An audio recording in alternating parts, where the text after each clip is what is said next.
બે દિવસના કમોસમી વરસાદની આગાહી વચ્ચે કચ્છ જિલ્લાના અનેક વિસ્તારોમાં અચાનક વાતાવરણ પલટાયું છે. આજે ભુજના ગ્રામ્ય વિસ્તારો, ભુજ શહેર તેમજ આસપાસના પંથકમાં વરસાદી ઝાપટા પડ્યા હતા. વરસાદી ઝાપટા પડતા વાતાવરણમાં ઠંડક પ્રસરી ગઈ હતી. આ ઉપરાંત ગાંધીધામ વિસ્તારમાં પણ હળવાથી મધ્યમ વરસાદી ઝાપટા પડ્યા હોવાનું જાણવા મળ્યું છે.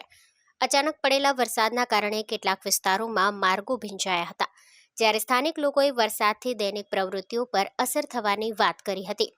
આગામી દિવસોમાં પણ વરસાદની શક્યતા વ્યક્ત કરવામાં આવતા ખેડૂતોમાં ચિંતા ફેલાઈ છે. ખાસ કરીને ઊભા પાકને નુકસાન પહોંચે તેવી ભીતિ ખેડૂતો વ્યક્ત કરી રહ્યા છે.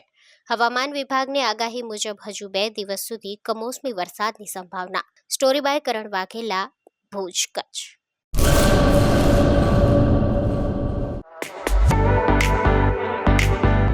ધર્મસુત સુઝુકી,